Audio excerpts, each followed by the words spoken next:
High বন্ধুরা, কেমন আছেন সবাই? আশা করি ভালো আছে। শেখ বাড়ির রান্নাবান্নায় আপনাদের স্বাগত জানাই। তো আজকে আবারও একটা নতুন রেসিপি নিয়ে আপনাদের সামনে হাজির হয়ে গেছি। তো আজ আপনাদের সঙ্গে শেয়ার করব পেঁপের পায়েস রেসিপি। তো কাঁচা পেঁপের পায়েস রেসিপি আমি করব। তো সেটা কীভাবে করব সেটা দেখার জন্য ভিডিওটি প্রথম থেকে শেষ পর্যন্ত দেখতে থাকুন। আর ভালো লাগলে চ্যানেলটিকে সাবস্ক্রাইব করে বেল আইকনটি প্রেস করে রাখুন। তো চলুন রেসিপিটি শুরু করি। তো এখানে একটি পাত্রে আমি পেঁপেটাকে কেটে ধুয়ে পরিষ্কার করে নিয়েছি। এরকম লম্বা লম্বা সাইজ করে পেঁপেটাকে আমি কেটে নিয়েছি।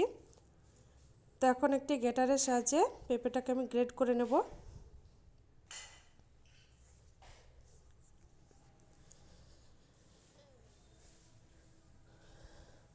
তো পেঁপেটা গ্রেট করা হয়ে গেছে। এখন ওভেনের মধ্যে কড়াইয়ে জল বসিয়ে দিয়েছি আর জল গরম হয়ে গেছে। এখন জলের মধ্যে আমি গ্রেট করে রাখা পেঁপেটা দিয়ে দিচ্ছি।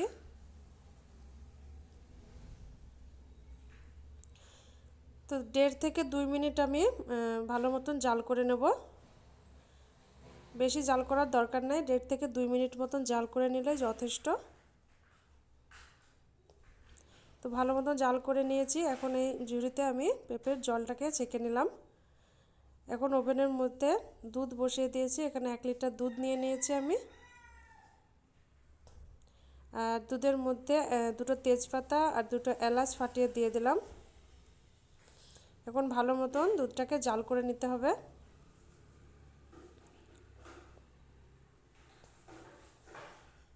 তো দেখতেই পাচ্ছেন দুধের উবাল চলে এসেছে। আর একটু ভালো মতো নাড়াচাড়া করে জাল করে নিয়েছি। এই পর্যায়ে আমি জল ঝরিয়ে রাখা পেঁপে দিয়ে দিচ্ছি।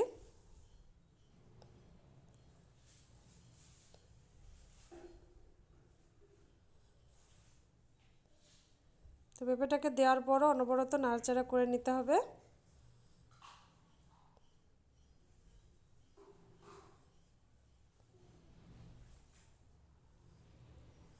কয়েকটা কাজু কিশমিশ আমি পেঁপের মধ্যে দিয়ে দিলাম। আবারও সব কিছুকে একটু নাড়ি চাড়িয়ে দিচ্ছি।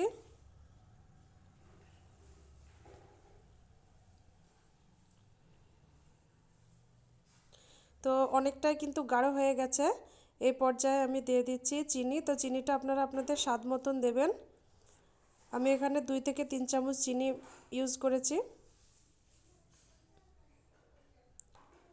তো দেখতে পাচ্ছেন অনবরত নাড়াচাড়া করে অনেকটা ঠিক হয়ে গেছে। এখন আমি নামিয়ে একটা প্লেটে পরিবেশন।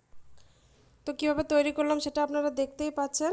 তো এইভাবে আপনারা অবশ্যই বাড়িতে ট্রাই করে দেখবেন। আশা করছি ভালো লাগবে। ভালো লাগলে লাইক শেয়ার কমেন্ট করবেন আর চ্যানেলটিকে সাবস্ক্রাইব করে বেল আইকনটি প্রেস করে রাখবেন। সবাই ভালো থাকবেন, সুস্থ থাকবেন।